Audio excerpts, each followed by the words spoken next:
Et salut à tous les rouleurs, très heureux de vous retrouver. On est sur Roulite dans la petite roue. Polo est boxeur aujourd'hui avec une belle gourde. On va en parler juste après. Hop là, je n'en Et, dis pas plus pour l'instant. comment Incroyable. ça va, Polo? La forme? Ouais, ça va très bien, très bien. Très content de vous retrouver. On va dire que c'est le seul point cool de ce début de semaine en vrai, parce que je rentre de Berlin où c'était trop bien. On a suivi Et l'équipe qu'est-ce de que tu France. faisais à Berlin? Raconte-nous. On a suivi l'équipe de France de basket là pendant toute cette campagne de championnat d'Europe. Ils nous ont régalé. Ils nous ont fait une belle médaille d'argent complètement inespérée au début de l'Euro. Ça nous a tenu en haleine toute la semaine. Les gars ont régalé. C'était ouf. Franchement, c'était vraiment très cool. Beaucoup de taf, beaucoup de fatigue aussi. Et en plus, je suis rentré malade. Donc, le début de Ah, semaine je vois est ça, un peu t'as mangé de dur. la clim, quoi. Non, il se fait juste très froid à Berlin. Là, aujourd'hui à Paris, il paraît que c'est le premier jour où il fait froid. Mais à Ouais, c'est Berlin, vrai. ça fait 3 jours qu'il fait froid, alors qu'il faisait pareil, un bon 22 degrés en début de semaine. Donc le changement de température m'a complètement niqué. Mais écoute, c'était une bête de semaine. Et puis on arrive, on rentre pile à l'heure pour les mondiaux. Et ça c'est quand même le plus cool. Ouais, c'est vrai que tu t'es régalé au Forêt à Berlin. C'était incroyable. C'est huitième et c'est quart là contre les Turcs et les Italiens. Je me suis demandé ce qui se passait. Mais c'était. Nous, on a regardé ça depuis ici. Robin, on s'est Ouais. régalé aussi, hein. Moi, j'ai regardé de loin la Turquie. Par contre, ça m'a hypé. Du coup, j'étais super concentré sur l'Italie. Et après, j'ai été très, très triste dimanche soir, malheureusement. Mais Ouais. c'est souvent, en fait, souvent sur les compétitions de la France au basket, je monte en pression petit à petit et je finis Pareil. déçu. Donc, j'ai Oh, pas ça été. va. On n'a pas toujours été déçus non plus. T'es dur. Souvent, malheureusement. Bah, c'est normal. Il y a des grosses équipes en face. Ouais. On Ouais, va pas faire un débat là, on est basket, tombé. mais j'ai souvent été Voilà. déçu, moi. On va dire on est tombé sur meilleur que nous en finale. C'est On va vrai. C'est finir vrai. là-dessus. On est tombé Et j'ai sur un acheté une mec nouvelle qui chaise, je vous montre, était. parce que je me rends compte que ça change à l'image. Nouveau setup, vous voyez Ah pas, bah mais en oui. fait, Une nouvelle chaise. chaise. Avant, j'avais une petite chaise en bois, donc statique, quoi. Et maintenant, je peux changer la hauteur. Incroyable, hein. Là, Oh! normalement, on ne voit plus très bien. Putain, Mais mais il a du budget, hein, ça travaille chez ouais, Robin. franchement, attends, je vais Il aime, adapter un petit peu il la aime beaucoup caméra. Je l'argent, pense ce que c'est monsieur. pas mal. Là, Ah comme ça, on est ouais. bien. Bravo les gars. Alors, Polo, parle-nous de cette gourde là, incroyable. Bah non, mais écoute, on n'en avait pas parlé, mais en fait, en sous-marin, on travaillait avec Specialized, direct from les United States, parce que ces gourdes-là viennent des États-Unis. On a fait tout simplement une gourde Specialized Fit roue libre. On en a fait une édition limitée. On limitait entre guillemets parce qu'il y en a quand même des Il y en tonnes. a 10 000. Mais on en a, je crois, on en a une petite centaine. Voilà, je pense aux gars, il y en a qui sont réservés, hein. Je pense aux gars comme Michel, comme Toff dans le chat, nos modos et nos gestionnaires de Discord qui régalent. Eux en ont une déjà réservée. Vous les gars aussi. On en fera Parce que gagner, je ce que pense. Paul dit pas, c'est que nous, on les a pas vus encore. Voilà, mais on vous voit plus au bureau. Mais oui, il y en a qui sont réservés. Et puis, on va faire un jeu concours. Et puis, je pense que dans l'année prochaine, peut-être qu'un jour, j'organiserai à Levallois, là où je bosse. Si des gens sont dans le coin, ils veulent venir en récupérer une. Il y a des gens qui demandaient est-ce qu'on peut l'acheter. Paul peut vous les signer. Ce sera pas à vendre, les gars. On n'est pas comme ça. Mais par contre, on en a quelques-unes qu'on pourra vous filer Bon, ça, c'est toi qui as avec grand décidé, hein, plaisir. parce que moi, je voulais les vendre et cher.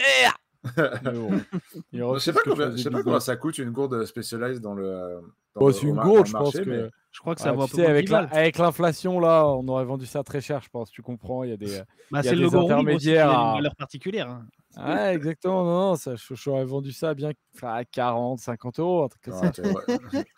Le jour où on fera des pulls, on sera millionnaire. C'est un horrible personnage. Bon, les amis, aujourd'hui, Joseph, grosse. il oublie pas. J'oublie pas d'où je viens. Je sais où je veux aller.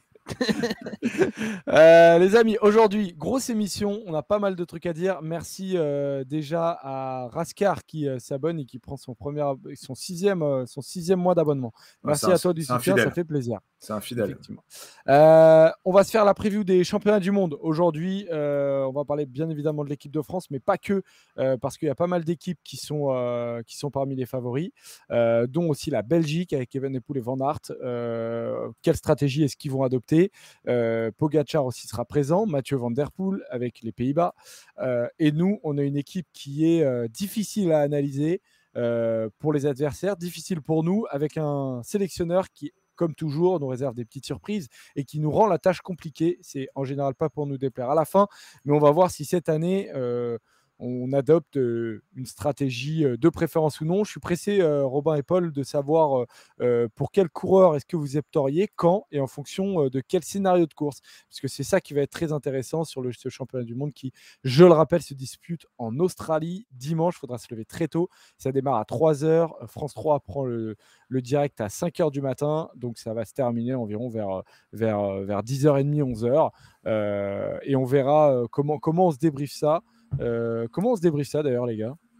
Bah, déjà, Joseph, moi j'avais une question pour les gars du chat, c'est quelle est leur stratégie? On sait que, alors que je suis un peu flou là, j'aime pas ça. Hop, je remets la petite main devant. Ça n'a pas réglé le problème, mon Polo. Ça n'a pas réglé le problème, ouais. Alors ça, c'est bizarre. Bon, écoute, je réglerai ça tout à l'heure, c'est pas très grave. La stratégie de nos gars dans le chat pour regarder la course, parce que bon, moi je suis un mec de la NBA, donc regarder un événement à 3h du matin, ça me fait pas peur, bien au contraire, c'est presque même plus mes horaires. Mais je sais que c'est quand même un horaire assez différent de ce qu'on a pendant l'année pour voir les courses. Donc, est-ce que vous allez dormir avant? Est-ce que vous allez tout faire une petite nuit blanche? Faut essayer de dormir un peu quand même, je pense. Pour les 150 derniers kilomètres. Ne suivez pas la stratégie de Paul. Je pense qu'on va être 92% à pas voir l'arrivée à 11h, à faire un gros dodo. Voilà, le problème, c'est ça, c'est que moi, je me couche tard de manière globale et dans ces horaires-là, au moment où je m'endors, et c'est en général là où les gros matchs commencent et là où le championnat du monde commence en plus. Donc, ça va être dur. Ouais, alors, la stratégie qui va être difficile à faire accepter à la maison, les amis, avec celui ou celle avec qui vous partagez votre vie, ça va être que samedi soir, il faut se coucher à 20h, ne rien branler et après se réveiller à 3h du matin. Et alors, si vous lui dites, je me couche à 20h un samedi soir, mais il ne faut pas te dire trop fort, je me couche à 20h un samedi soir pour regarder le vélo dans la nuit, c'est dangereux, hein, mais c'est clairement la bonne stratégie. Connaissant connaissant nos copines, moi je peux le dire fort parce qu'elle n'est pas là, mais connaissant nos copines, Joseph, ça va jaser. On va se réveiller à 3h du mat, il y aura une grande bouteille de vin à la main. En tout cas, c'est sûr que nos copines, elles seront réveillées à 3h du mat, mais c'est pas pour regarder les championnats du monde.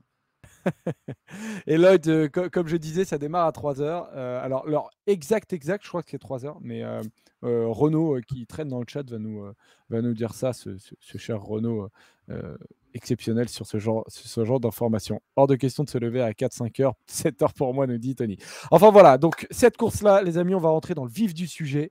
Je vais vous mettre déjà pour démarrer le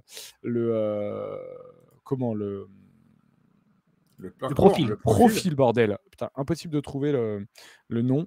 Le profil de cette course-là que je vais retrouver. Déjà, question sur le profil avant que je le retrouve, Robin et Polo. Est-ce que vous êtes content tout simplement de voir ce profil-là? Est-ce que c'est un profil auquel vous vous attendiez? Et quel genre de coureur est-ce que vous voyez s'imposer dimanche? C'est ouvert, hein. Je trouve que c'est un profil ouvert, un peu comme on avait l'année dernière à Louvain, plus ouvert que ce qu'on avait pu avoir à Imola, même si je trouve qu'on a eu le même vainqueur les 2 fois. Ça peut convenir à des... il faut être puncher, mais ça peut convenir à la fois à un Michael Matthews ou à un Wout van Aert, et ça peut convenir à un mec qui soit plus grimpeur et beaucoup moins sprinter. Donc c'est intéressant, même si j'ai envie de te dire que ça fait un paquet d'années quand même qu'on n'a pas eu un parcours pour sprinter, et qu'il y en a qui doivent un peu se demander quand va revenir leur tour, parce qu'il y avait eu Doha en 2016, de mémoire c'est le dernier, parce qu'après on a eu Bergen, on a eu Innsbruck, on a eu l'Angleterre et les deux victoires de la Philippe. Ça fait quand même un paquet d'années où c'est des parcours pour puncher finalement, puncher voire grimpeur vu le profil à Innsbruck. Donc moi je pense qu'il y a une attente de la part des sprinters et que ça commence à faire beaucoup d'années où on les met de côté, mais on va pas se mentir aussi, c'est des courses plus animées quand on a des profils dans ce genre-là que 250 bornes de quasi plat. Donc ça nous intéresse, je pense, un petit peu plus, ça nous enthousiasme un peu plus d'avoir un parcours comme celui-ci où tu as peut-être 10-15 candidats potentiels pour le titre, où chaque sélection a quasiment un coureur qui peut faire la différence. Là où si on avait un parcours plat pour sprinter, ce qu'on peut facilement faire en Australie quand même, on aurait 3-4 mecs qui se dégagent et pas plus, quoi. Non, mais je suis exactement d'accord avec ce que tu viens de dire. Je pense qu'il doit y avoir des frustrés au vu des scénarios prévus à chaque fois qu'on découvre les profils des derniers mondiaux. Mais en même temps, on va pas se mentir. Et je me posais la question en préparant l'émission, je me dis, est-ce que je suis content de ce parcours parce que c'est un parcours qui correspond aux Français, ou est-ce que je suis content de ce parcours parce que je sais que je vais y voir du spectacle et que je sais que je vais y voir des grosses performances de coureurs à qui ça convient. Moi j'ai envie de voir de la stratégie, j'ai envie de voir des choses mises en place, j'ai envie de voir du coup un peu de dénivelé, j'ai envie que ça commence, que les difficultés soient loin. Ce que j'aime bien sur ce parcours, c'est qu'au-delà du parcours en lui-même, tu as des équipes qui vont être obligées, de par leur start list, que ce soit par les noms et par l'effectif, d'avoir des stratégies aussi différentes. Voilà, ces parcours-là. Et moi, je trouve que oui, ils se rapprochent beaucoup de Louvain, de Imola. On peut discuter sur Harrogate, même de Bergen, mais si Bergen, finalement, comme disait un mec dans le chat, ça arrive presque au sprint. Voilà, c'est ce genre de parcours qu'on veut. Et j'ai pas vu beaucoup de gens se dire putain, c'est chiant, c'est jamais, ça fait longtemps que ça n'a pas été un parcours pour les sprinters, tu vois. Mais déjà, en fait, avec ce parcours-là, quasiment toutes les sélections ont une chance. Elles ont quasiment toutes un mec qui rentre dans une case et où tu te dis, dans tel scénario ou tel scénario, ça peut fonctionner pour lui. Alors que si tu as un parcours tout plat demain, bon, bah, tu as les Belges qui sont contents, les Néerlandais, peut-être les Irlandais avec Bennett, et puis voilà, une sélection en plus et c'est terminé. Là, c'est finalement le moyen pour les organisateurs des championnats du monde d'avoir le plus de gens satisfaits, d'avoir les plus belles sélections aussi, parce que tous ceux qui ont une chance de gagner veulent être là, à part quelques exceptions. On pourra parler de Vingegaard ou de Pedersen, notamment pour le Danemark, mais à part eux deux, tous ceux qui peuvent faire quelque chose sur ce parcours, ils sont là.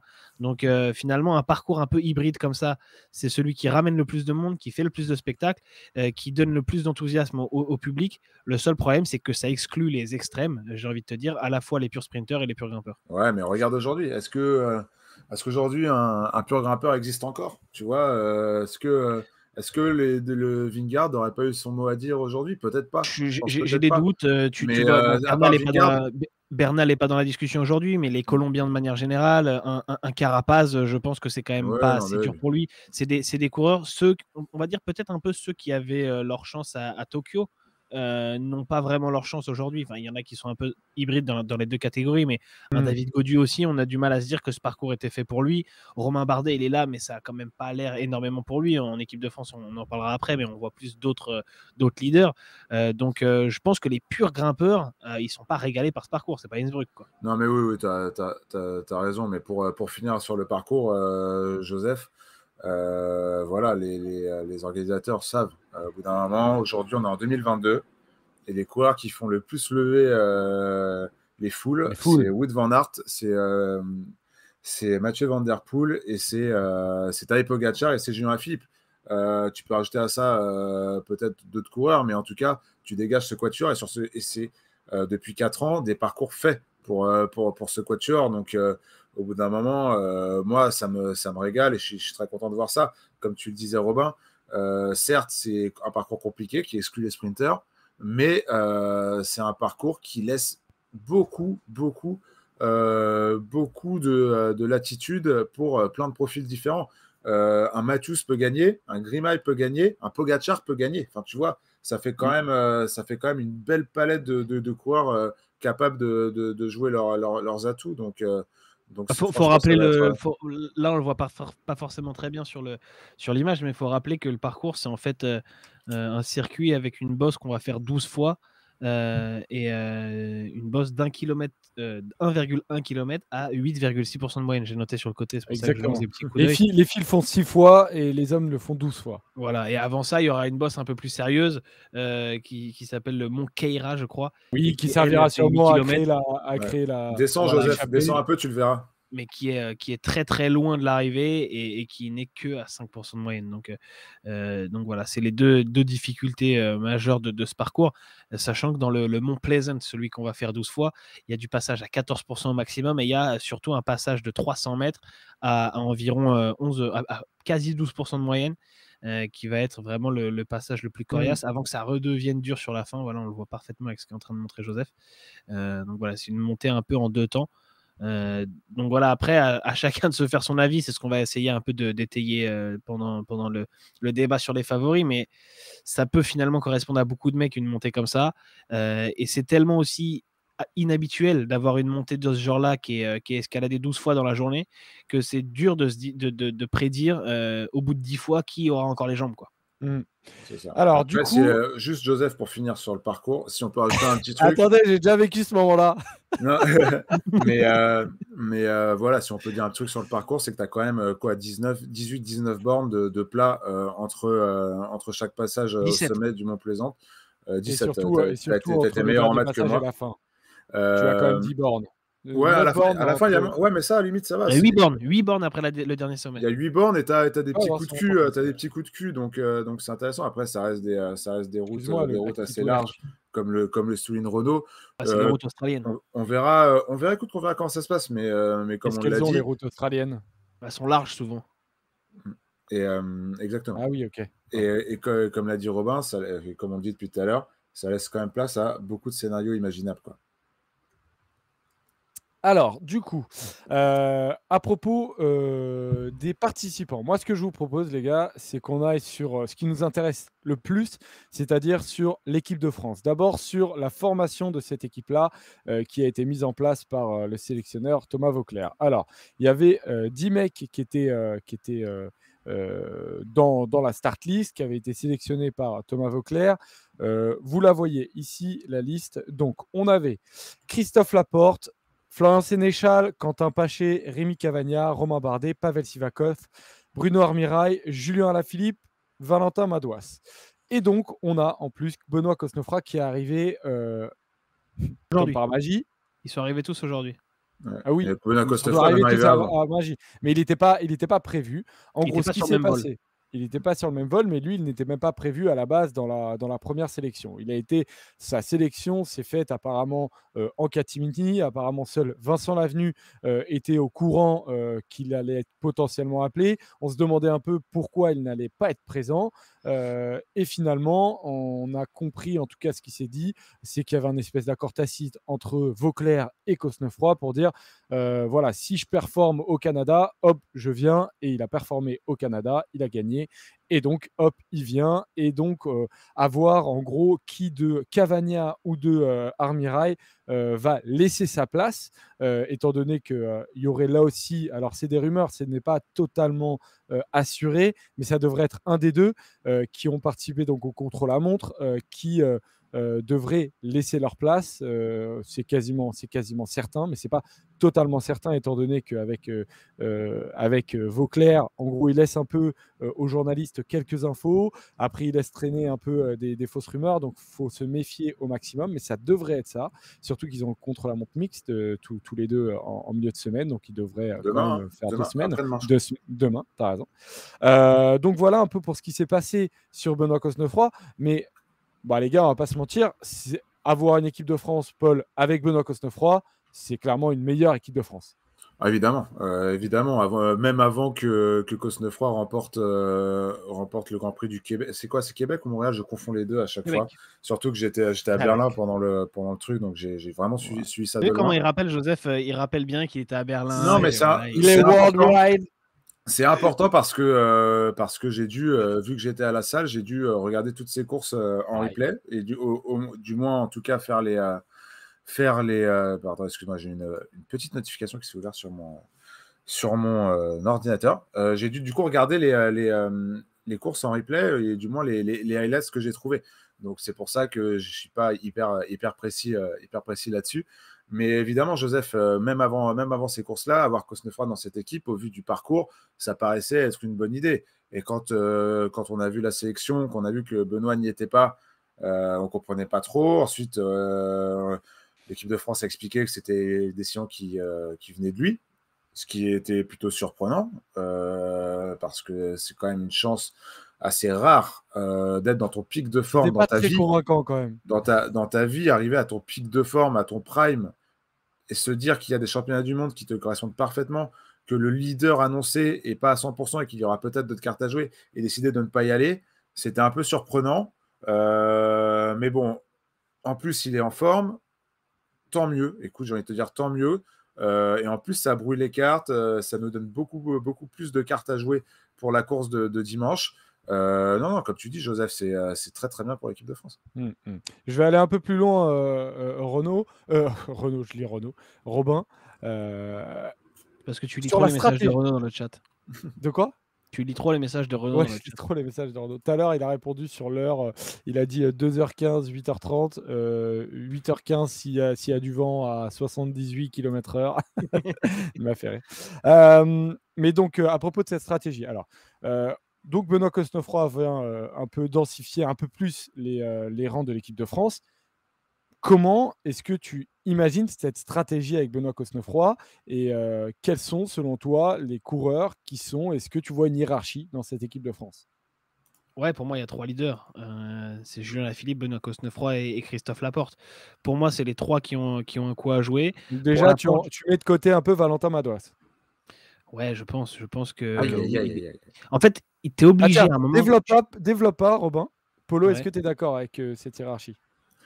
Moi, j'ai du mal à imaginer Christophe Laporte accrocher les meilleurs des meilleurs au moment où il va falloir passer des pentes à 13%. Je crois qu'il y a quoi? Il y a C'est-à-dire 200 300 mètres. mètres. Il y a 200 mètres, ouais, 200-300 mètres à 13%. Mais le grand Christophe Laporte qu'on a vu cette année en est capable. C'est ça un peu Rappelle-toi le qui Grand Prix me. E3. T'as pas tant de mal que Non, ça. mais bien sûr. Rappelle-toi le Grand Prix de 3, rappelle-toi Paris-Nice. Il y a des moments où Christophe Laporte a été extraordinaire sur ce genre de montée. Donc, t'as pas tant de mal que ça à mettre la porte. Si tu devais Non, mais faire moi, une c'est petite hiérarchie, t'es belge, tu imagines quoi sur l'équipe de France? Il y a 3 hommes que tu dois sélectionner. Après, je redonne la parole à Robin. Moi, je mets Julien Alaphilippe. J'utilise Julien Alaphilippe Ok. comme leurre, mais on rentrera plus tard dans Ouais, la tu auras le temps stratégie. d'expliquer. Mais C'est du hyper coup, intéressant. pour moi, je mets Madouas, Cosnefroy et je vais aller avec Laporte aussi. Ok. Et tu développeras tout à l'heure, Polo. Ouais, C'est voilà. Ok, très ok. intéressant Pardon, excuse-moi. d'enlever. Non, non, c'est hyper Elle est bien intéressant. tenue cette émission. Il faut. Donc, on a nos 3 de Robin, nos 3 de Paul. Et Robin, du coup, comment tu imagines tes trois bosser un peu ensemble? Déjà, au début, je pense qu'ils vont pas beaucoup bosser. Dans le chat, certains me disaient oui, réagissez de la même façon que toi. Un peu, tu mets pas Madouas dans les leaders. Il y en a même qui disent Sivakov. Tu as une équipe de 9, ok, c'est cool, on est 9, c'est plus que tous les autres, parce que rappelons que les autres grosses équipes sont 8. Nous, on a la chance d'être 9 parce qu'on a le champion du monde sortant. Donc, par exemple, l'Australie, la Belgique, l'Espagne, l'Italie, les Pays-Bas et l'Angleterre, enfin la Grande-Bretagne, ils sont 8. Nous, on est un de plus. Mais tu peux pas avoir 4-5 leaders. Il faut des mecs qui bossent. Il faut une hiérarchie et Ah, certains mais à qui 9, bossent tu pour les les as, les autres. mecs qui bossent. Si tu en as 4 qui bossent et 5 qui sont leaders, ça marche pas. On Mais a tu vois, vu là, attends, tu as parlé de 5 leaders, on parlait de 3 là, il y a 2 minutes. 3, c'est la limite acceptable, je pense. Mais malgré tout, tu vois que les fois où Julien Lafilippe il a été champion du monde, bon, c'était assez clair. C'était un leader. Allez, 1,5. Des fois, on pouvait faire un petit peu croire l'année dernière que Florian Sénéchal, il allait faire quelque chose et que du coup, la France avait 2 cartes. Mais souvent, c'est une carte. Et on l'a vu notamment l'année dernière, un Benoît Cosnefroy, il s'est sacrifié pour Julien Lafilippe. Et tout le monde s'était sacrifié pour Julien Lafilippe. On avait eu une stratégie super offensive dès le début de course. Ça, c'est possible à mettre en place si tu as de la main-d'œuvre. Et si tu as décidé de protéger 5 mecs, la moitié de l'équipe, tu n'auras pas la main-d'œuvre. Donc, moi, je pense qu'il faut accepter. Évidemment, c'est la sélection nationale. On est l'équipe de France. On a de très, très grands coureurs. Donc, c'est que des gros noms qui sont là. C'est que. Enfin, il y a allez, il y a peut-être la moitié de l'équipe qui pourrait être des leaders dans d'autres sélections, mais il faut faire des choix. Et je pense que, par exemple, un Romain Bardet, faudra qu'il bosse. Un Florent Sénéchal, faudra qu'il bosse. Et je pense qu'un Valentin Madouas, moi, je le mettrais aussi au service de Cosnefroy, Alaphilippe et Laporte. Et Polo, quand tu dis je mets Alaphilippe de côté, il n'empêche qu'Alaphilippe, même de côté, tu vas pas lui demander de bosser. Parce que Non, si tu veux non, non. l'utiliser comme un leurre, ça fait donc un coéquipier en moins. Moi, je suis d'accord aussi. La stratégie, elle va beaucoup dépendre de la forme de Julien Alaphilippe. Et ça, bah, nous, on le sait pas. Thomas Vauclair, il est sûrement un peu au courant, mais peut-être même qu'au sein de l'équipe de France, ils ont des doutes encore sur est-ce qu'Alaphilippe, il est à 80%, 90%, 100. Il est sans doute pas à 100%. On est quand même à peu près sûr de ça. Mais donc, tout va dépendre un peu de ça aussi. L'idée, je suis d'accord avec Polo, c'est qu'en tout cas, tu dois conserver Alaphilippe comme une option, même s'il ne l'est pas en vérité. Même si l'équipe de France est au courant qu'Alaphilippe ne gagnera pas parce qu'il n'est pas du tout assez en forme, il faut le garder comme une option par rapport aux autres équipes pour les faire douter. C'est ce qui avait été fait, par exemple, l'année dernière avec Sénéchal, qui était une option B viable et qui a pu semer le doute à certains moments, notamment dans le final, quand c'était assez le bordel et qu'Alaphilippe était devant. Donc voilà, j'imagine une stratégie où on protège comme ça seulement 2 ou 3 mecs. Par contre, ce qui va changer avec l'année dernière, je pense, c'est que je n'imagine pas qu'on fasse péter la course aussitôt. Notamment parce que l'année dernière, par exemple, tu avais eu besoin d'un Cosnefroy pour le faire et que cette année, tu ne vas pas demander à Cosnefroy d'attaquer à 180 bornes de l'arrivée. C'est clairement ton Alors leader. ça va être intéressant, Robin, sur quand est-ce que l'équipe de France va un peu se mettre en marche si par hasard elle prend un peu les rênes. Moi, je pense qu'il faut se planquer un peu plus que l'année dernière. Quand tu n'as pas le favori numéro 1. Et ça, sur la stratégie globale à mettre en place, on y reviendra après. Polo, du coup, toi, tu imagines un rôle peut-être un peu différent du coup pour Alaphilippe. Est-ce que tu peux développer un peu pourquoi? Non, en vrai, pas différent pour Alaphilippe parce que t'as pas écouté Robin. C'est exactement ce qu'il vient de dire en vrai. Non, mais de toute façon, faut pas être tacticien. Ou alors si. Mais nous, on n'est peut-être pas forcément fin tacticien, mais la logique voudrait de jouer le bluff à la Julien Alaphilippe le mieux possible et le plus longtemps possible. Donc ça, c'est dans les faits. Enfin, c'est dans les paroles, mais dans les faits, comment ça se matérialise? Il faut que Julien Philippe soit au moins à 80%. Il ne pourra pas gagner, je ne pense pas. Mais s'il n'est pas au moins à 80%, il ne pourra même pas faire bluff parce que ça va être des championnats du monde de très haut niveau avec des très très grosses équipes. À voir comment Vauclair va l'utiliser, mais je pense que dans l'état d'esprit de tout le monde et l'arrivée de Cosnefroy à 4 jours de la course, elle n'est quand même pas anodine. C'est que Julien est très loin de son meilleur niveau et c'est tout à fait normal et personne lui reprochera rien du tout sur cette course quoi qu'il arrive.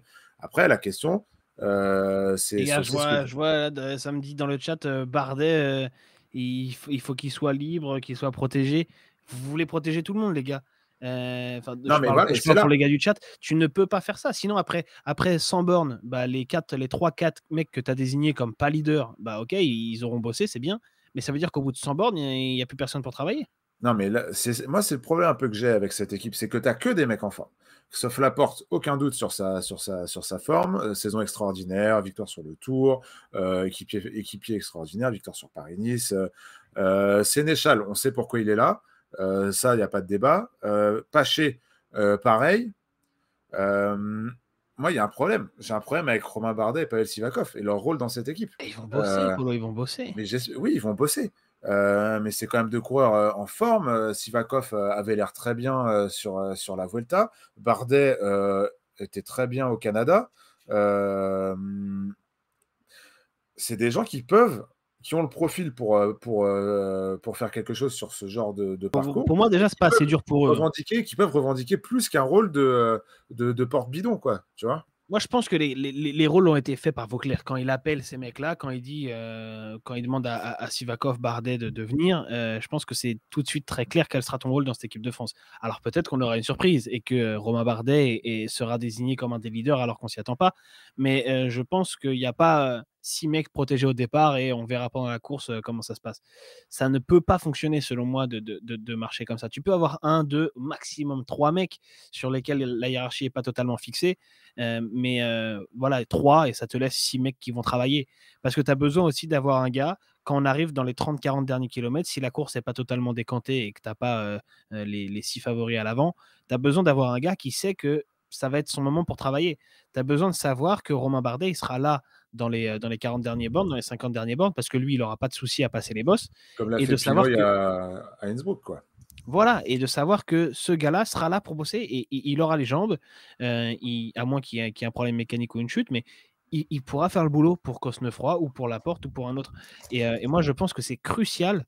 Évidemment, on ne la connaîtra pas vraiment, cette stratégie, même si Thomas Vauclair va donner une conférence de presse, je crois que c'est jeudi, demain. Et on apprendra peut-être un petit peu, mais il ne va pas nous donner les clés de la stratégie française. Puis s'il nous dit un truc, on peut s'attendre à exactement l'opposé dimanche.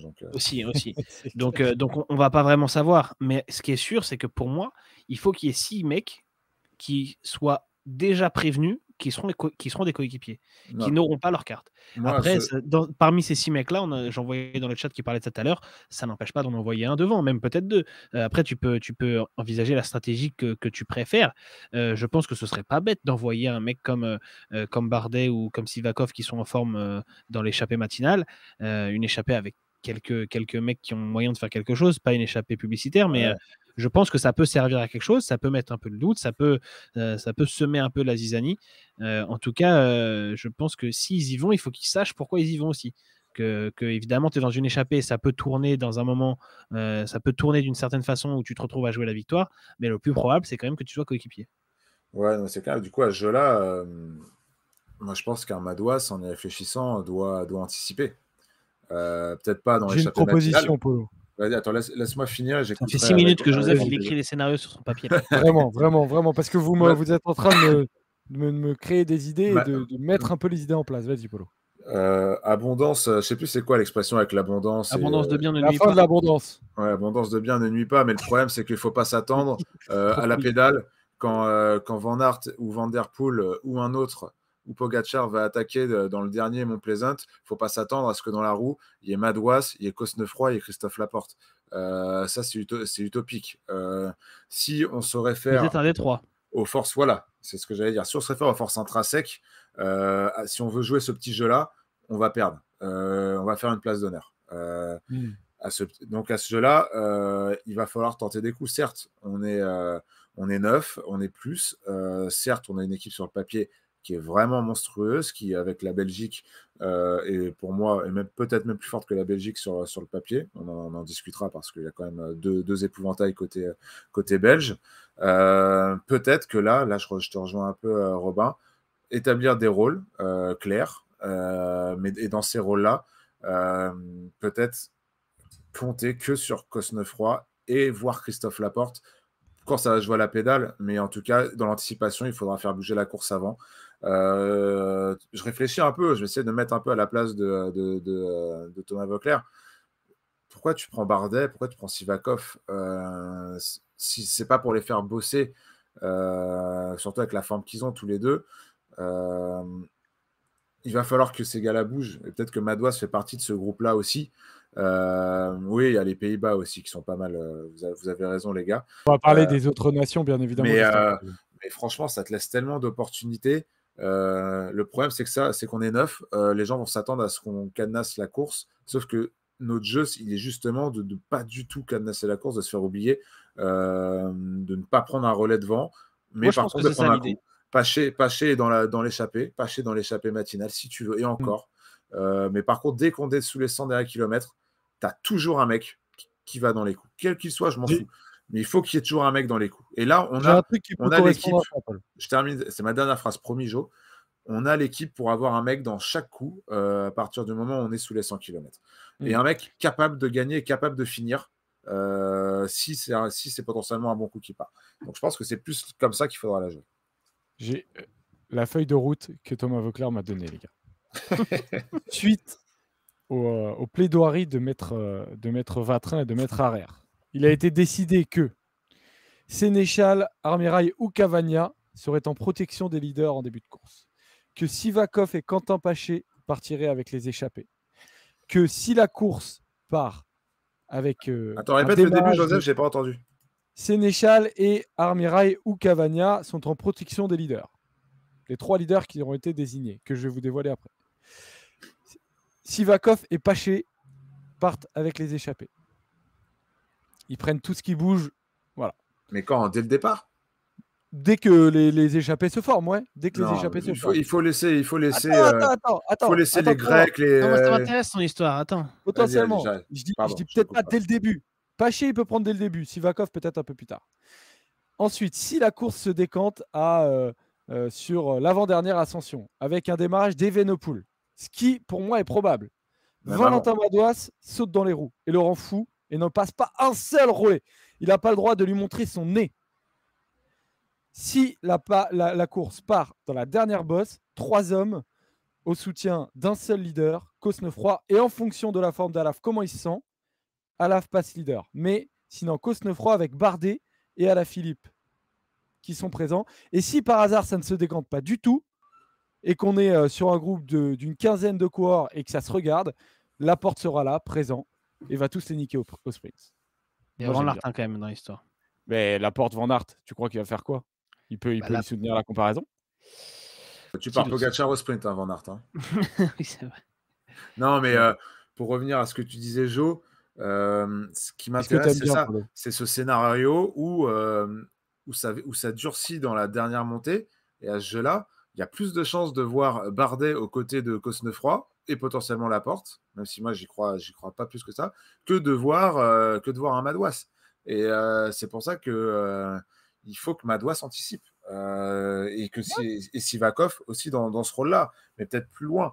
Il y a cette équipe de Belgique qui fait peur, mais j'ai l'impression que Remco il a pris du plomb, il s'est mis un peu du plomb dans la tête, et que ça va jouer très serré. Je lisais une interview de Van Aert qui disait qu'on ne fera pas les mêmes erreurs que l'an passé. Moi, j'ai quand même l'impression que l'an passé, il n'y a pas grand-chose à faire face à Julien Philippe, quoi qu'il arrive. Mais ils vont. J'imagine quand même Remco partir de plus loin que l'avant-dernière montée, peut-être l'avant-avant-dernière montée, à une cinquantaine de bornes de l'arrivée. Et c'est là qu'il va falloir mettre des Français dans les bons coups. C'est ce que je te disais, ce que je disais tout à l'heure. Ça peut être Madouas, ça peut être Sivakov. Toi, Joseph, tu laisses Bardet en protection quand ça chauffe dans un éventuel Cosnefroy. Et c'est pas dit que Bardet soit la carte à jouer comme il l'a été en 2018. Moi, j'aime bien. Mais ce jeu-là, il faut. Là, je rejoins par contre ce que Robin disait depuis le début.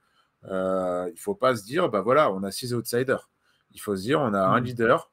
Et derrière, après, il faut jouer un, voire 2 leaders. Et derrière, après, il faut jouer serré, il faut sortir les bons coups avec des mecs qui vont bosser, peut-être pas forcément pour eux, mais qui, en tout cas, vont permettre une course de mouvement comme l'équipe de France a besoin d'en voir une dimanche matin. Alors, du coup, je pense pas qu'on aura une course de mouvement. Parce que j'imagine personne, à part l'Australie, peut-être pour Matthews. C'est à peu près tout. Hein. Mais j'imagine personne d'autre miser sur un sprint, miser sur une course d'attente. Même si Matthews, lui, il misera pas sur un sprint massif, mais peut-être sur une arrivée un petit peu groupée quand même. Les autres, j'ai l'impression qu'ils feront péter. Il a déjà fait le coup d'attendre le sprint et il s'est fait avoir, donc je pense qu'il le fera pas 2 fois. Ouais, mais Wout van Aert, s'il attaque, il aura du monde sur le paletot, je pense. Ouais, ça profitera à Evenepoel. Oui, peut-être que ce sera Evenepoel qui attaque et Van Aert qui met le contre, je ne sais pas, mais je n'imagine pas Wout van Aert ne pas bouger et attendre sagement le sprint.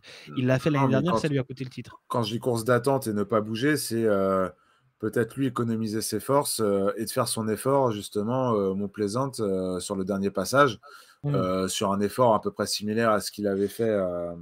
Je sais plus, Tour de France, là, au nom incroyable, là, la côte au nom incroyable quand il accélère.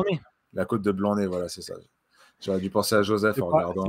Ouais, c'est pas moi sur la plage, j'ai envie de te dire. Mais quoi qu'il arrive, comme tu dis, hein, ça va jouer serré. Mais cette équipe de France a ce qu'il faut, en tout cas, dans une course anticipée, pour essayer de tirer les marrons du feu. Cette année, et depuis même quelques années, le cyclisme est tellement débridé que c'est pas impossible qu'un coup qui parte à 60 bandes de l'arrivée aille au bout. Moi, je pense. Hein.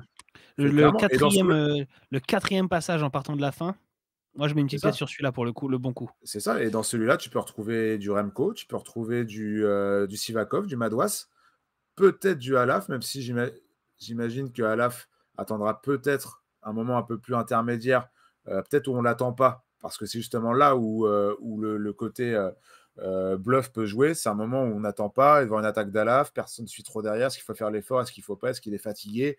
Est-ce qu'on ne va pas le rattraper dans 200 mètres? Est-ce qu'il va aller au bout? Mais dans des trucs, comment dire, là où il va y avoir à faire des efforts un peu attendus, on parlait de cette quatrième côte en partant de la fin, là, dont tu parlais, Robin, où j'imagine bien, moi, Remco bouger, ou peut-être avec d'autres Français, à voir ce que font les Italiens aussi. On a vu un Badjoli en forme récemment. Ils ont une grosse équipe aussi, les Italiens. Voilà, ça va être super intéressant. Mais c'est tout le charme de cette course qui, pour moi, est la meilleure de l'année. Je le dis tous les ans quand on en parle ici. Mais Tu les dis aussi championnats du avant la monde, Côte t'as pas, d'Huez, tu pas, dis. non, non, J'ai pensé à non. la même chose. Ah, Les gars, je plaisante pas parce que c'est vrai. Non, mais je rigole, je te osez me comprends. dire que je dis pas tous les ans que les championnats du La monde Côte d'Huez, c'est la meilleure.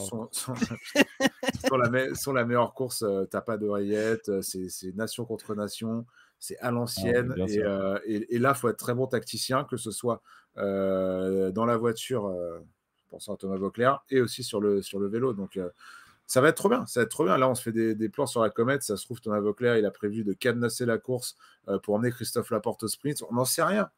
Tu peux pas cadenasser à mon avis. Mais non, mais je te pas, dis ça pour parce que rire. J'imagine passer une seconde. En fait, il y a non mais France ou pas, même une autre nation, j'imagine pas la possibilité de cadenasser parce qu'il y a trop de mecs qui vont vouloir que ce soit l'inverse, trop de mecs qui vont vouloir que ça pète et des mecs trop forts.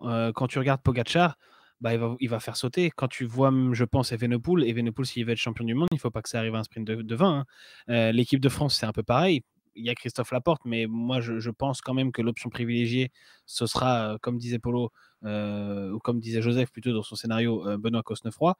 J'ai tendance à me dire que l'option privilégiée, c'est le duo Alaf-Cosnefroy et que Laporte arrive un petit peu en deuxième rideau s'il y a un scénario différent. Et finalement, tu peux faire la liste des sélections comme ça, les Pays-Bas aussi avec Mathieu Van Der Poel évidemment. C'est des coureurs qui ont totalement les capacités pour faire exploser la course. Et en fait, il n'y a personne, il n'y a aucun de ces coureurs-là pour moi qui est sûr de gagner un sprint. Comme a dit Polo, Van Aert vient de se faire taper à Montréal par Tadej Pogacar. Van Der Poel a déjà gagné des sprints, il en a déjà perdu un paquet aussi. Il en a surtout gagné contre Van Aert. Hein. Voilà, il en a sur gagné. des courses, sur des grosses courses. Exactement, on pense au Tour des Flandres 2 fois de suite. Donc, personne n'a l'assurance que sur un sprint massif, ça soit gagné.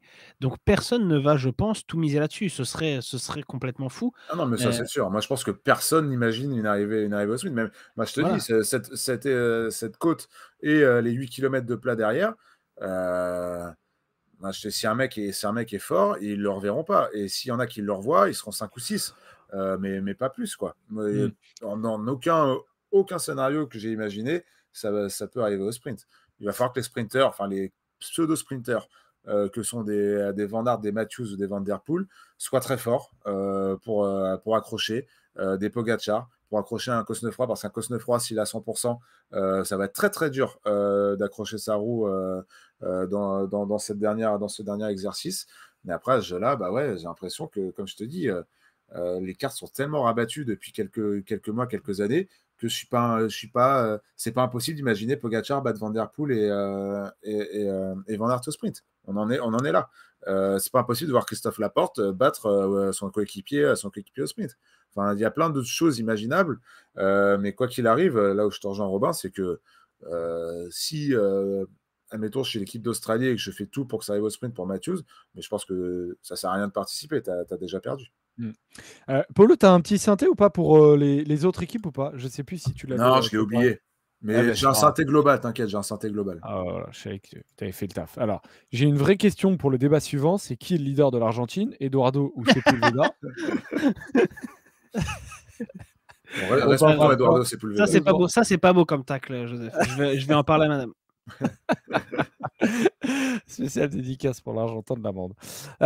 Non, plus sérieusement, il y a du coup les autres nations qu'on a commencé à évoquer et la plus médiatisée. On va parler après de Pogacar parce qu'effectivement il a moins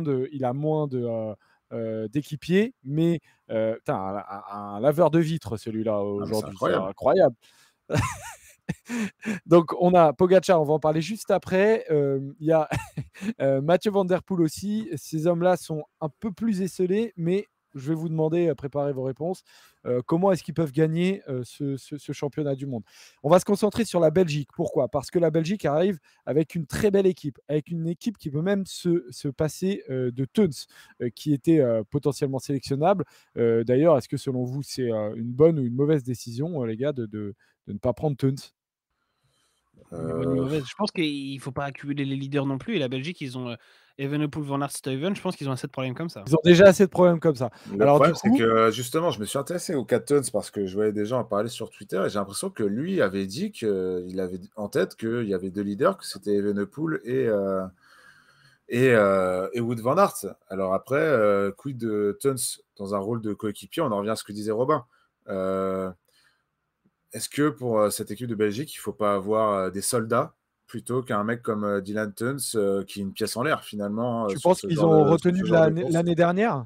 On rappelle, pour ceux qui ne se souviennent pas, à Louvain, ça avait été la catastrophe. Ils s'étaient démontés par médias interposés après la course. On avait Evenepoel et Van Aert qui n'avaient pas vraiment bossé ensemble. Evenepoel qui avait dit qu'il n'avait pas été content de la stratégie, mais il l'avait dit seulement très longtemps après la course. Van Aert qui avait répondu bon, celui-là, il parle plus dans les médias que dans le bus. Bref, ça avait été franchement assez violent. Du coup, Robin, Paul, Evenepoel, Van Aert, Stuyven, parce que Bon, bon, c'est Stuyven sera, un niveau sera un tout pas. petit peu en Ouais, dessous. Voilà. là, je pense que comme tu dis, Joseph, je le disais un peu tout à l'heure, ils ont mis les points sur les i, les barres sur les t. Bonne expression de Ah ouais, Daron je l'adore. 350. Ah Moi, ouais, je vais c'est faire le bingo polo. Moi, je veux le c'est- bingo polo c'est avec une l'église au bonne, milieu du village, tout ça, quoi. une bonne daronade des familles. Voilà, moi je pense que le profil, la stratégie belge, elle est quand même assez claire. Et elle Team ressent building depuis une finalement. semaine. Très intéressant ce que dit Toff. Ils ont fait un paintball et ils se sont mis des bonnes bastos dans la tête apparemment. Mais franchement, c'est à peu près ce qu'ils devaient faire et ce qu'ils ont, pour moi, tenté de faire, même s'ils ils ont pas su très bien le manigancer, mais il faut que Remco court à la Remco, il faut qu'il ait cette liberté, entre guillemets, d'attaquer quand il le sent. C'est comme ça qu'il a cherché ses plus grandes victoires, à Liège, à San Sebastian. Bon, je mets la Vuelta, qui est quand même une course toute très différente, qui dure pas. Non, mais en première semaine, il a Qui dure attaqué déjà quand plus il le d'un sentait, jour, quoi. qui dure plus d'un jour. Oui, mais sur les courses d'un Quand jour, il a sorti, il l'a attaqué. sur Il les a courses attaqué, d'un quoi. jour, il court pas vraiment pareil, je trouve. Sur les courses d'une semaine, même sur les courses d'une semaine, il ne court pas vraiment pareil que sur les courses d'un jour.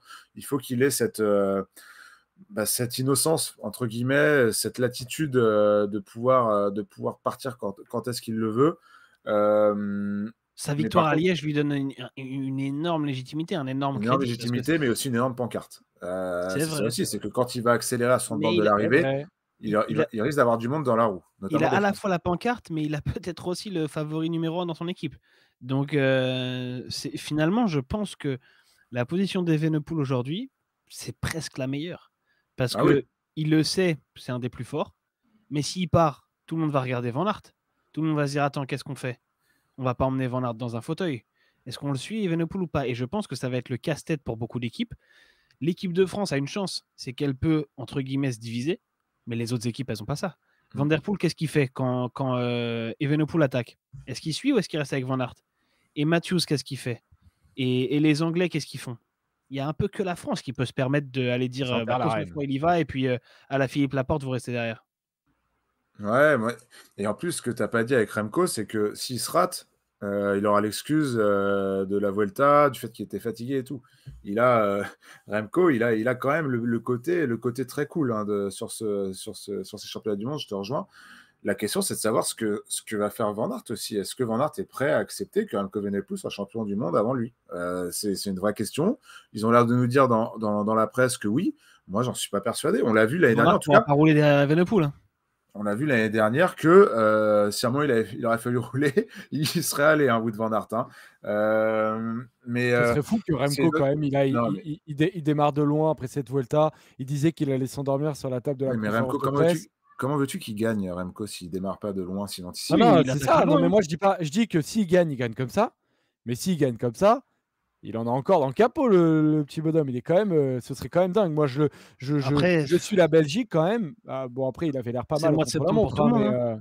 il avait l'air pas mal au contre-la-montre. Ça, je suis accordé. Il n'avait pas l'air si Val, fatigué, quoi. Val il va nous faire une Valverde Rodriguez 2014. 2014, c'est ça, Robin? Moi, 2013. 2013, je confonds toujours. Le 2014, c'est Kwiatkowski. Ouais, c'est ça. Pardon. À Ponferrada, voilà, si vous voulez tout savoir. Et non, mais ça peut être imaginable. Il y a ce qu'ils se disent dans la presse. Et il y a ce qui se passe aussi sur la course. Mais par Il y a contre, en forcément une termes de... petite rivalité. Hein. il y a une rivalité. Et par contre, là où je te rejoins, enfin, oui, je ne sais pas si tu l'avais dit, mais en tout cas, ce que je disais moi au début, excusez-moi, je suis fatigué, Tu es je suis d'accord avec malade. toi-même? Je suis d'accord avec moi-même. Je pense que la stratégie, elle est quand même assez limpide Moi, je suis pour pas la d'accord avec Belgique. moi-même. Mais je suis même pas sûr, Polo. Parce que je me demande comment tu fais. Si, Ah bon, bon? si Evenepoel part et que personne ne part avec lui, évidemment que c'est simple. Non, mais il va avoir un porte-bagages sponsorisé par un Français et Oui, par deux mais ou voilà, trois du coup, Français. qu'est-ce que tu Ouais, fais mais il sera si plus fort que le lui, il peut coup, le lâcher. Hein. si Ah, le je coup suis qui pas part sûr. avec. Post-Vuelta, je pense qu'il y a deux Français qui peuvent lui tenir la roue et ne jamais et lui passer aucun relais. Et donc, En tout cas, si ça ne part pas, si Evenepoel est repris, derrière, qu'est-ce que tu fais? Si la carte Evenepoel, elle marche pas, il va y avoir un gros dilemme aussi pour Wout van Aert. Est-ce que tu fais péter la course toi-même en te disant: «Tu es le plus fort et il faut y aller»? Moi, c'est cette option-là que je privilégie parce que, tu t'es déjà fait avoir en étant un petit peu plus, prudent et calme l'année dernière. Si tu veux aller chercher ce titre, personne ne va t'aider. Personne ne te donnera un relais quand tu es Wout van Aert. Tout le monde aura peur de toi au sprint, tout le monde aura peur de toi dans les bosses. Donc si tu veux être champion du monde, il va falloir que tu ailles le chercher toi-même. Et l'autre stratégie, ce serait celle un peu plus prudente et précautionneuse, qui vise à dire bon, oui, je me suis fait taper par Pogacar à Montréal, oui, je me suis déjà fait battre par Van Der Poel au sprint, mais je vais miser là-dessus parce que je suis un des meilleurs sprinteurs du monde, avec le risque que des coups partent et que personne ne veuille rouler parce que personne n'a envie de te ramener. Qu'est-ce que va décider Wout van Aert? Voilà, si Evenepoel n'est pas devant, quelle sera la position de Van Aert? Est-ce qu'il attaque ou pas? Moi, je pense que oui. Et du coup, c'est pas si simple à gérer pour la Belgique parce que ça veut dire quelle carte tu lances en premier. Bon, moi, ça me paraît naturel de lancer Evenepoel en premier, mais Van Aert peut se dire aussi, bah, attends, ça m'arrange pas cette histoire parce qu'il a tellement de chances que ça marche, Evenepoel, que finalement, si la carte Evenepoel fonctionne, Van Aert, il l'a dans l'os. Bah oui, c'est hmm. ça le problème. Dans tout ce cas-là, nous, on réfléchit d'un côté, la Belgique doit gagner. Mais là, je peux vous dire qu'à l'heure actuelle, quoi, là où on parle, Remco, il pense qu'à lui et Van Aert, il pense qu'à lui. Alors après, il y aura une stratégie. Je pense que cette fois, C'est- ils vont s'y tenir, ou du moins le plus possible. Mais croyez-moi, si Remco est champion du monde, Van Aert, il sera pas plus content que ça, hein, à mon avis. Donc, Bah non, mais ça, Bah ce non, sera normal. Après, il va pas sauter au après c'est un plafond. peu comme Bardet. C'est un peu comme Bardet, Pinot et Alaphilippe avec ce non, truc, tu vois. Bardet, Pinot, Alaphilippe, ça s'était très bien passé. Oui, ça Le s'était seul- bien passé, mais je sais pas, peut-être que là, un Evenepoel fatigué se dit, bon, vas-y, je l'accorde, j'ai gagné la Vuelta, voilà, je laisse un peu plus de place. Je dis que c'est pas, je veux croire en un potentiel accord, tu vois, Ouais, bah, et dire, bon, voilà, En fait, je pense Evenepoel, qu'il y toute aura un ta carte, scénario. c'est de partir de loin. Essaye, si tu gagnes pas en partant de loin, mais toi, tu gagnes comme ça, tu gagnes pas en restant dans les roues. Oui, je pense que ce sera le cas, mais de toute façon, ce qui est la chance qu'ils ont malgré tout, c'est que les 2 ont des profils différents. Comme disait Polo, Evenepoel, il peut pas attendre le sprint. Mais malgré tout, il va y avoir une règle qui va être fixée. Je pense que ce sera quelque chose qui ressemble à ça. Remco, tu as droit à tes cartouches, mais si à 20 bornes, tu as pas réussi à sortir, eh ben, tu bosses pour Wout. Mais le problème dans cette stratégie, c'est qu'elle met toute la stratégie de la Belgique dans les mains de Remco Evenepoel. C'est-à-dire que c'est Remco qui est maître du destin.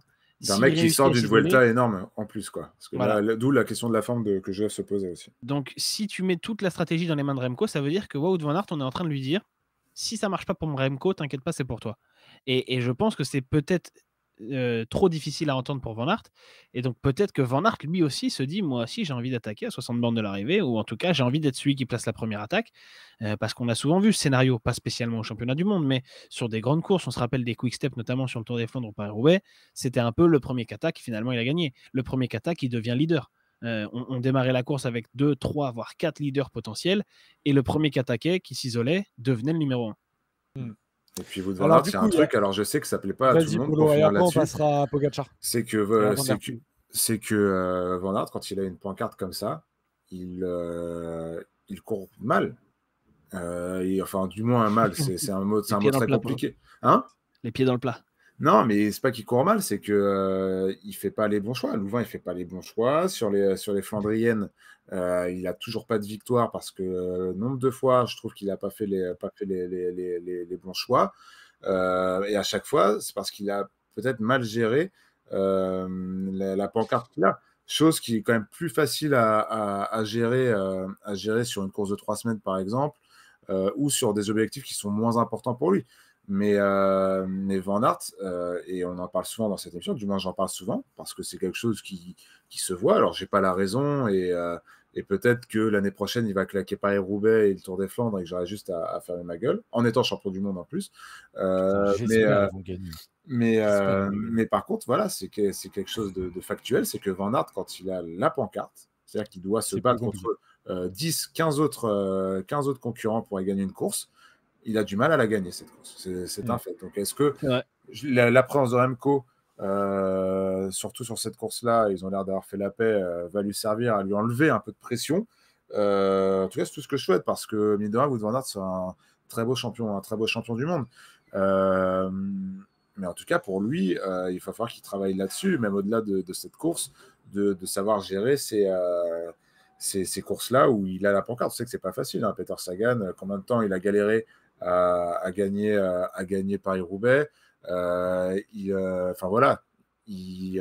Alaphilippe n'a toujours pas gagné Liège. Enfin, Alaphilippe n'a toujours pas gagné Liège. Je vais dire, Sagan, il n'a même pas de Milan-San Remo, Peter Sagan. Non. Tu vois, je voulais pas dire de bêtises, mais Sagan n'a pas de Milan-San Remo parce qu'il a eu la pancarte pendant 6 ans, 7 ans d'affilée quand il courait cette course. C'est pas facile. Mais voilà, c'est ça la différence entre les grands et les immenses champions. Wout van Aert, un très grand champion. Il sera un immense champion s'il arrive voilà, à passer ce step-là, gagner, pourquoi pas, les championnats du monde dimanche, et par la suite des Flandriennes. Et là on ne pourra plus que s'incliner et dire chapeau, monsieur. La Slovénie, avec Tadej Pogačar, les gars. J'ai affiché l'équipe avec Tratnik, Per, Primozic, c'est la version PES de Primoz Roglic apparemment, Jan Polant, Domen Novak et donc Tadej Pogačar. Robin, tu es belle équipe, Tadej Pogačar, tu fais quoi? T'attends et tu vois ce qui se passe, tu prends la roue de qui? Evenepoel. Un petit coup qui part de loin, entre rouleurs, les mecs qui n'ont pas une pancarte au sprint, disons, même si Pogačar est complètement capable de gagner un sprint après 266 km. Il l'a montré à Montréal en tapant Van Aert. Moi, je pense que Pogačar, il n'attendra pas. Pogačar, il n'attend jamais. Je crois que je ne l'ai jamais vu faire une journée où il se planque dans les roues pendant 250 bornes. Donc, il attaquera. Il ira. Peut-être que ce ne sera pas lui. Pardon, il a qui le clébard là? Pas chez moi. C'est chez moi.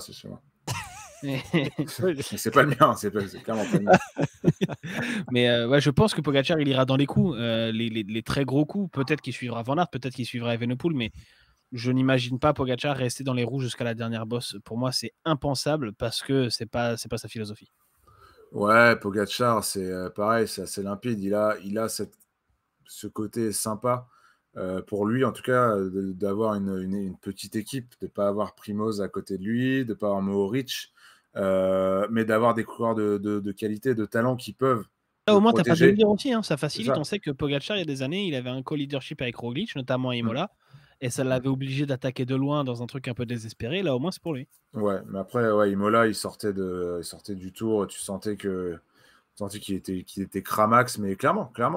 Et l'avantage, par contre, c'est qu'il a quand même une équipe de coureurs solides autour de lui, capable de le protéger et de le protéger très loin. Polang peut aller très loin, Tratnik dans un bon jour peut aller très loin, au moins assez loin pour que Pogačar tente un coup. Lui, pareil, comme tu disais, Robin, là je te rejoins, il ne sera pas du genre à attendre la dernière montée.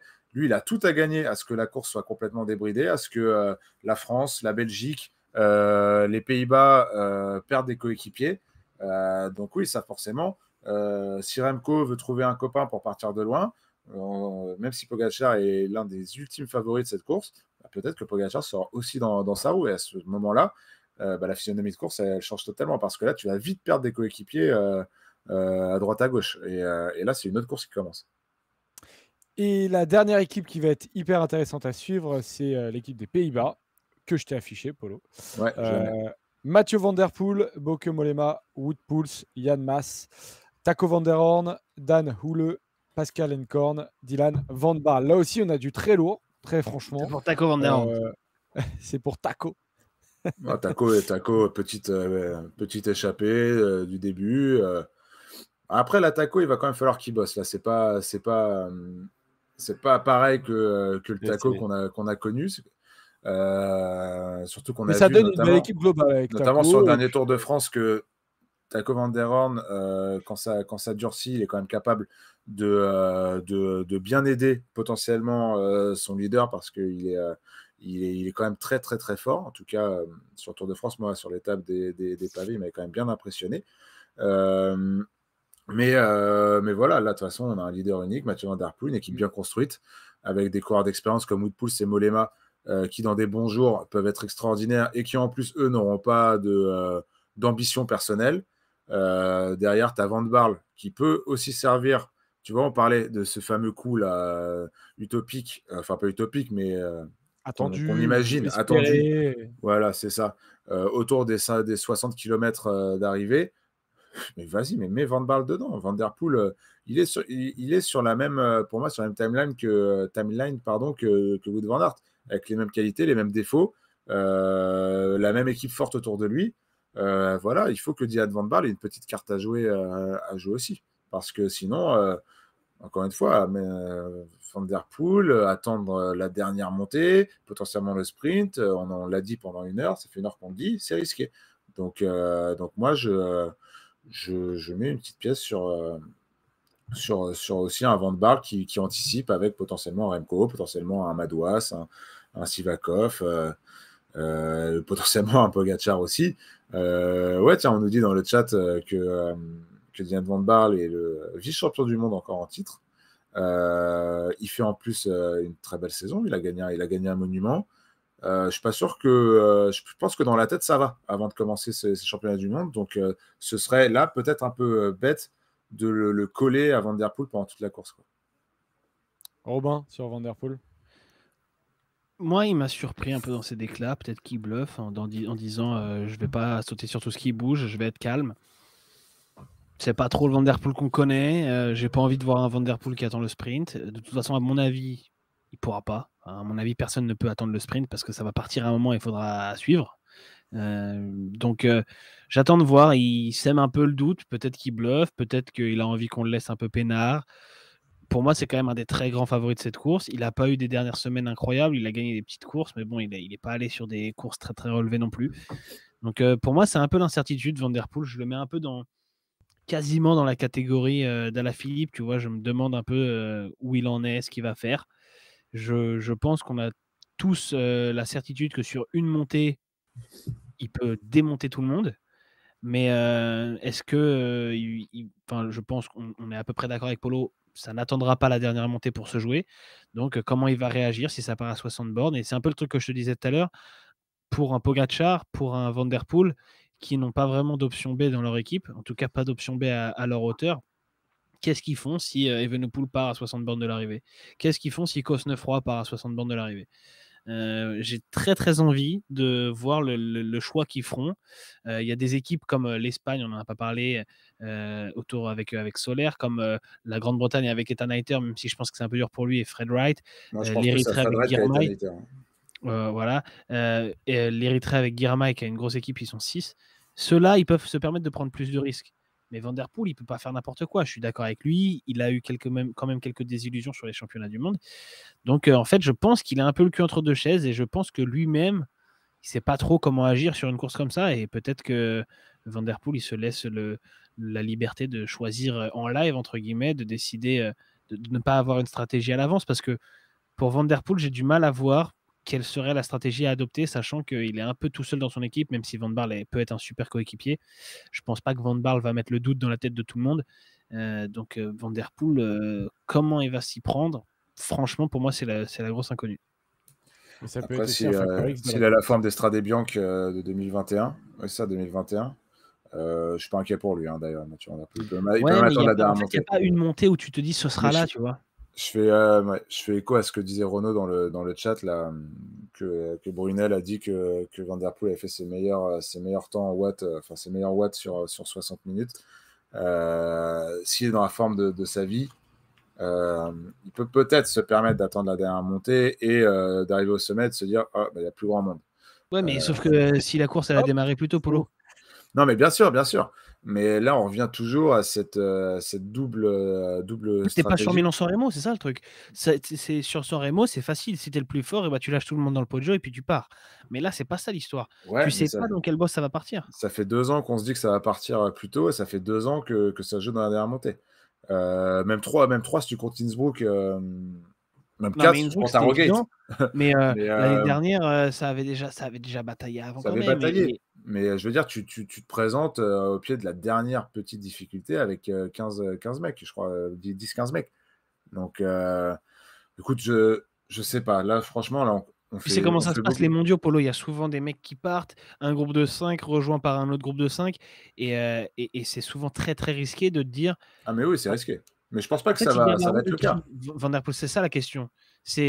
OK, s'il y a un groupe de 15 qui arrive en bas et que Van der Poel est dedans, ça voudra quand même dire qu'il a suivi des attaques. Parce que pour qu'il soit 15, ça n'aura pas lâché que par l'arrière. Ça sera sorti par l'avant. Et donc, qui est-ce qui suit? Est-ce qu'il suit Remco? Est-ce qu'il suit Van Aert? Est-ce qu'il suit Pogacar? Est-ce que si ça part à 70 bornes, il suit? Ou est-ce qu'il suit que à partir de 40? C'est ça la question pour moi. C'est savoir quelle roue il va suivre et à partir de quand. Et parce que pour te retrouver à 15 au bas de la dernière bosse, il faudra qu'il ait suivi les bonnes roues. Et c'est pas évident en fait lesquelles il faut suivre. Non, non, c'est clair. En tout cas, pour finir sur Van der Poel, je trouve que ça ferait un très beau maillot un très beau champion du monde qui porterait très bien ce maillot arc-en-ciel. Donc, si c'est pas un Français qui gagne, je préférerais que ce soit. On sera content de Van der Poel. Je serais content aussi de Van Aert. Je Ah vais oui, pas oui, vous Van Aert, je mentir. serais content. Très heureux. Enfin, je pense que Mais les voilà. gens le savent dans le chat, j'ai quand même une préférence pour Mathieu Disons Van der qu'on est Poel, plus mais Van Aert content si c'est, le mérite largement voilà. aussi. Si on Ce est que je disais content, Après, tout à vous l'heure. embêtez c'est pas, Van ce sera der Poel, Pogacar. Van Aert. Bettiol aussi, je serais super content. Non, j'ai rien dit. Voilà. Non, mais voilà. Euh, Tu vois, Robin disait Pogacar, ma France, c'est l'un des trois, mais si c'est pas les Français, je signe direct. Vraiment plaisir. Pour Pogacar? clairement. Ouais, Pogacar aussi. Ouais. Pour les trois dont on vient de parler. Ou Antoine Berlin, Paul, vu que tu es allé à Berlin. Oui, bah oui, c'est ça. Vous avez vu l'histoire sur les Il en peut Canadiens plus. ou pas? Il a dit c'est ça. Non, j'ai pas vu, c'est quoi. Mais que Hugo Hull, Michael Woods et je sais plus qui d'autre, ils voulaient aller au mondiaux et leur Fedel leur a dit qu'il leur payait pas les billets d'avion et que dalle et qu'ils Ah étaient bah tout comme à leur frais. l'Irlande, non? Comme l'Irlande. J'avais pas vu que l'Irlande avait fait L'Irlande ça. non Et du coup, plus, ils y vont pas. Et il y avait Antoine Duchesne aussi qui était concerné. Et du coup, tu regardes la sélection canadienne, c'est des mecs qu'on connaît pas, quoi. Ah ouais, apparemment, bah, ça coûte de l'argent, hein. Les Irlandais ont décidé de pas y aller. Il y a un côté budget, hein. J'ai vu l'espèce de polémique là, un peu débile autour des mecs qui étaient en classe, On va se le débat, Joseph? en classe business et les meufs en classe éco. La justification de la Fédé, elle est plutôt logique. Bon après, attention, Non, le pour moi, jour non. où, Mais bon. Non, moi non. ouais, non. en fait, Tu pouvais mettre 4 meufs et 4 mecs en business, ou alors mettre tout le monde en business, ou alors non, personne je suis en pas business. d'accord parce que en fait, ça dépend. La suite leur donnera raison ou non. Tu vois, ils ont dit en VTT par exemple, ils auraient mis Ferrand-Prévôt et C'est Lecomte facile de dire on Oui, aurait mais fait c'est ça. débile aussi. C'est Une un peu fois une que la pour ça que question. je te politique, elle a dis. explosé. C'est un peu C'est une pour ça que question je te dis de. si. Bah si, tu vises quand C'est même. pas une question de féminisme ou de sexisme plutôt quoi que ce soit. C'est une question de faire une différence. Moi, ça m'aurait saoulé. Là, ça me saoule que les femmes soient pas en business et que les mecs soient en business. Si au VTT, on m'avait dit que les femmes étaient en business et que les hommes étaient en éco, ça m'aurait fait chier aussi. C'est pareil. Je comprends pas. Tu peux je pas mettre les comprends deux en pas. business, Tu Paul. sais, tu Bah, sais tu fais que. 4 et 4. Tu fais les leaders français en business et les leaders françaises en business. Franchement, moi je trouve que c'est un peu Et si t'as démagogue pas les de dire ça moyens, quand et si tu sais que t'as pas les moyens, quand tu tu les mets sais en ce que éco. Je rapporte sais que c'est chiant. Je sais que c'est chiant, l'Australie, mais je trouve il que y c'est. a 50 millions de personnes dans l'année qui font Paris-Australie en éco, Australie-Paris en éco. C'est chiant, certes, surtout quand tu arrives si proche des championnats du monde, mais au bout d'un moment, soit tu mets tout le monde dans les paniers, soit tu le mets dans un panier en or, soit tu le mets dans un panier en bronze, quoi. Tu vois, mais tu peux pas faire au cas par cas. En plus, là, tu te mets dans une situation de rapport homme-femme dans le contexte actuel, du coup, qui devient catastrophique. C'est compliqué, quoi. Si tu Franchement, pousses là, la c'est une réflexion, posture qui est compliquée. tu donnes des bons vélos aux mecs, mais pas aux meufs. Tu donnes un entraîneur aux mecs et pas aux meufs. Non, c'est Tu très fais dormir les différent. mecs dans un bon hôtel et les C'est meufs très au différent camping. parce que c'est un. Non, je suis pas du tout d'accord. Parce que Ils sont déjà au tu leur camping, donnes le même les vélo. mecs. Tu leur donnes le même vélo pour un vélo normal pour toute l'année. C'est logique que tu pousses au max pour les meufs. Ça, c'est une première chose. À ce moment-là, tu donnes les mêmes budgets pour les mecs que pour les meufs toute l'année sur les deux mêmes équipes. Si vous poussez la réflexion, vous envoyez en business les meufs du PSG sur tous leurs déplacements, comme les mecs du PSG sur tous leurs déplacements. Enfin, cette réflexion-là, tu Non, mais peux là, ils la sont dans faire le sur même avion, absolument tous Joseph. les plans. Là, ils sont Bah, dans ils le vont même au même avion, ils vont endroit, au même mais endroit. pareil, tu as un budget global, tu peux pas mettre tout le monde en business. Et oui, bah, du coup, Donc tu tu fais dois choisir. bah, Tu du fais coup, tu 4 et mets 4. pour moi, ouais, 4 et 4. Bah, moi, je trouve ça hyper démago de dire ça, mais après, je trouve que c'est pas, je trouve que ça Mais les marche pas, quoi, filles parce les que filles, elles ont aussi un championnat du monde à disputer.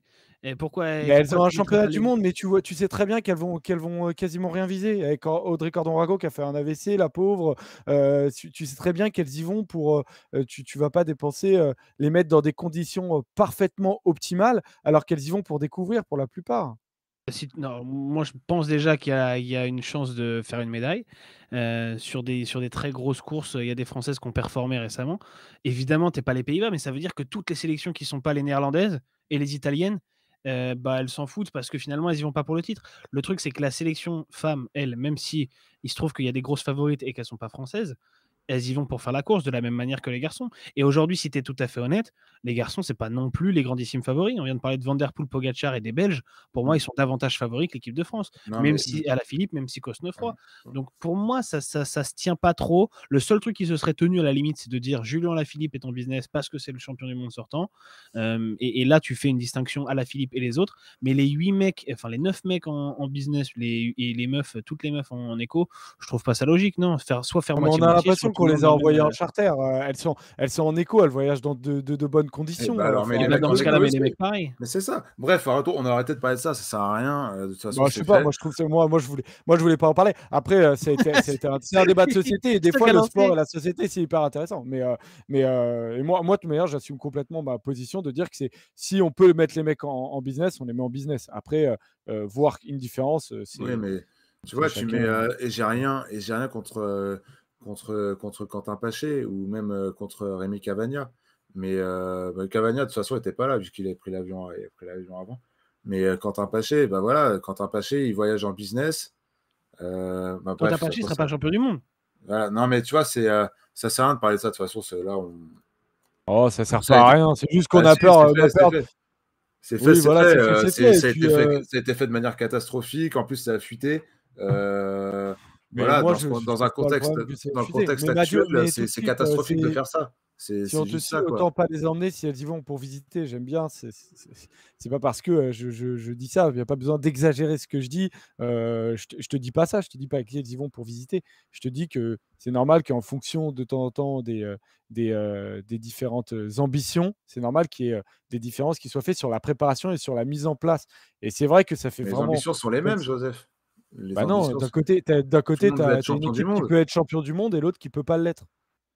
Bah C'est si, ça enfin, que à je veux partir dire. du moment, là où je rejoins Robin, Non, mais c'est pas c'est on a parce que plus. l'équité, c'est Ok, pas ça. t'as peut-être. L'équité, c'est pas favoriser ceux qui ont une chance de le faire et ceux qui et pas ceux qui en ont pas. Quand tu vas sur le Tour de France, il y a un règlement qui fait que sur l'ensemble des hôtels qui sont visités par toutes les équipes, tu dois avoir une équité sur la qualité des hôtels sur l'ensemble du tour et tu dois avoir une équité sur, la distance où tu es par rapport au village départ et à la ville arrivée pour que toutes les équipes sur l'ensemble du tour, je te parle du tour, homme ou femme, je pense que c'est pareil sur le tour femme, mais en tout cas, moi, je connaissais ça sur le tour homme, que toutes les équipes aient la même qualité d'hôtel sur l'ensemble du tour et les mêmes temps de transfert sur l'ensemble du tour. Bon, bah, pardon, malgré ça, tu as bien des équipes qui jouent le maillot jaune sur le Tour de France et d'autres non. Donc, avec cette logique-là, tu pourrais dire Ineos, UAE, Jumbo, on leur file tout le temps les hôtels les meilleurs et les plus proches pour qu'ils aient pas de transfert et qu'ils aient une bonne qualité de sommeil. Et puis, les équipes qui jouent rien, qu'on a invitées, qui ont des wildcards, on leur donne les hôtels éloignés et de moins bonne qualité parce que ils ont pas les mêmes ambitions sur le tour. Ah, je trouve C'est que pas c'est ça l'équité. très L'équité, différent. c'est on Je fait trouve tous que la c'est même très course. différent parce que là, tu parles d'une organisation et de différentes équipes qui sont à l'intérieur de la compétition. Et dans une même fédération, comment est-ce que tu utilises ton argent pour que les membres de ta fédération atteignent leurs objectifs? C'est Mais, Oui, mais quand même sauf très que différent. Mais Joseph, juste que je rajoute pour terminer, c'est que effectivement, ils ont donné une justification que je trouve logique. Maintenant, sur le long terme, je vais vérifier si oui ou non ils continuent à être dans leur cohérence. C'est-à-dire, si dans 2 ans, il y a une Française qui peut être championne du monde, que les Français ne peuvent pas l'être et qu'ils continuent à mettre les Français en business et les Françaises en éco, là, je serais entièrement d'accord avec vous. C'est pour ça c'est que pour surtout moi, ce qu'avec n'est pas une cette question de sexe, c'est logique-là, une question Joseph, d'ambition. selon moi, avec cette logique-là, tu tires donc selon la logique de la Fédé. Si elle est en business ou ne pas aller en business, ça a une influence sur tes performances au championnat du monde. Ça veut dire que tu es en train de tirer une balle dans le pied de l'équipe féminine qui a pourtant des coureuses, des coureuses sur le chrono, notamment Juliette Labousse, elle a une chance de faire une très belle place. Et sur la course en ligne, Labousse, surtout pour moi Gladys Verhulst, ont une chance de faire une très bonne place aussi. Donc ça veut dire que tu leur tires une balle dans le pied pour leur perf, et c'est un cercle vicieux, puisque elles feront donc, selon la Fédé, une moins bonne perf parce qu'elles n'étaient pas en business, et du coup, tu ne prends pas le risque que grâce à une bonne perf, tu leur payes le business l'année prochaine. Et finalement, si l'idée, c'est d'envoyer les Françaises au championnat du monde, c'est pour faire un bon résultat et pour que ça se développe. Et si on n'est pas champion du monde cette année, ce sera peut-être pour une année d'après. Mais du coup, il faut dès le départ donner des bonnes conditions aux filles comme aux garçons. Sinon, si c'est pour juste avoir des filles mais ne rien leur donner, ça revient à faire ce qu'on faisait dans le cyclisme féminin depuis des années. Non, tu leur offres des et bonnes laisser de côté. conditions. Tu leur offres des bonnes conditions. Je te dis pas de leur offrir des mauvaises conditions parce qu'elles elles peuvent pas être champions du monde. Je te dis ce que faut doser. Il faut pas voir qu'elles sont en train de voyager en charter. C'est ça que je suis en train de te dire. Évidemment C'est que qu'elles ne voyagent pas en charter. moi, ce que je lisais, c'était ça, quoi. J'avais vraiment l'impression que c'était un truc incroyable et qu'elles voyaient dans de très très très mauvaises conditions et que c'était scandaleux. Moi, je voyais juste. Enfin, bon, voilà quoi. Mais c'est pour ça que moi, je voulais pas en parler parce que je sais très bien que ce genre de sujet, c'est plutôt difficile d'en parler parce que tout de suite, voilà, je vois des gens qui me disent que je suis sexiste. Enfin, que je pense comme Madio et que je suis sexiste. C'est quand même grave de penser ça. Mais voilà, à la limite, vous pensez un peu ce que vous voulez, ceux qui pensent ça. En tout cas, la course ce week-end, du coup, ils y seront tous, ça c'est sûr et certain. Tout le monde en char à voile, exactement, Firestao. C'est exactement ce qu'il faut faire. Et du coup, départ de la course, du coup, à 2h15. J'ai besoin de toi, Renaud. 2h15 et prise d'antenne à 5h. Chacun fera le choix qu'il souhaitera. Et si vous deviez comme ça, sur qui est-ce que vous allez miser en favori? Parce que ça, je ne vous ai pas posé cette question pour terminer. Polo et Robin, parce que là, évidemment, il y en a beaucoup des favoris. Et dans le chat, je vous pose exactement la même question. Je vous demande un seul nom. Qui sera champion du monde dimanche, les amis? Vas-y, Robin. Le choix de la raison, c'est Tadej Pogacar, que je pense capable de tout et revanchard après avoir perdu le Tour. Et je pense que Pogacar sera l'homme de ces championnats du monde. Et le choix du cœur, c'est Peter Sagan, qui pourrait aller chercher un 4e titre. Mais d'un côté, j'ai pas très envie qu'il soit champion du monde parce qu'il a dit si je suis champion du monde une 4e fois, je prends ma retraite. Donc on va rester sur Pogacar. Ouais, surpris que tu n'aies pas parlé de Sepulveda, mais écoute, en choix du cœur. Sepulveda, il cherche une équipe pour l'année prochaine d'ailleurs. Alors moi, la raison. J'ai lu ça. La raison, oui, j'ai vu, j'ai retweeté d'ailleurs aussi ça. Bah, t'es bien sympa, Polo. Merci pour l'Argentine. Pardon. Moi, le choix de la raison, je mettrais Mathieu Van Der Poel. Et le choix du cœur, évidemment, Julien Alaphilippe. Mais un autre Français, on va dire que dans le cœur, quel que soit Français qui gagne, ça m'ira très bien. Si j'achète un Français, je dirais Julien pour la legacy, pour l'héritage, pour l'histoire. La belle revanche sur une année compliquée pour lui. Mais victoire de Cosnefroy ou de Bardet ou de Sivakov ou de Madouas. Il a cité les 9 noms. Ou de la porte, ça me va très bien. Ils ont tous bien dormi pour venir en Australie, donc ils doivent tous être champions du monde normalement. En tout cas, possiblement. Allez, moi, je vais vous dire Van Aert et effectivement, et avec un Cosnefroy qui sera sur le podium. Et je vois quand même pas mal. Il y a pas mal de Van Der Poel tout au long de l'émission. J'en ai vu pas mal citer Van Der Poel, Pogacar pour Roy, Laporte pour Bambi, Pogacar, Mathieu Van Der Poel. Il y en a. Toff, tu vois Remco, Val du Havre, tu vois Cosnefroy. Enfin voilà, ça. Il y a quelques mentis aussi qui sont envoyés et Renault qui cite bien évidemment les outsiders, notamment Matthews. Voilà, merci à tous de nous avoir suivis. Les amis, c'était une super émission sur ce débrief sur cette preview des championnats du monde. Les amis, rendez-vous donc dimanche pour la course. Attends, on n'a pas dit juste un truc. C'est le rendez-vous d'après les championnats du monde. Ah ouais, en fait, les gars, on va pas se mentir. Avant l'émission avec Robin et Joël, on s'est chauffé et je pense qu'on sera en live juste après l'arrivée des championnats du monde dimanche matin. On s'est dit tiens, c'est trop bien. On va avoir envie de le débriefer, même si les Français ne gagnent pas, parce que bon, mine de rien, ça peut pas arriver tous les ans. Hein, les scénarios comme ces dernières années, c'est toujours des courses extraordinaires. On sera un peu en forme, on sera chaud, ce sera le matin. Vous serez là. Donc voilà, je pense qu'autour de 10h, 11h, on se fera un gros débrief un peu à la one again, voilà, avec nos têtes de cul, comme le dit tout cheap. Mais on sera très chaud de débriefer tout ça avec vous. Et je pense que vous serez pas mal dans le même cas que nous, donc ça va être cool. On va se régaler. Allez, ciao les amis. Bisous les rollers. Salut. Salut les gars.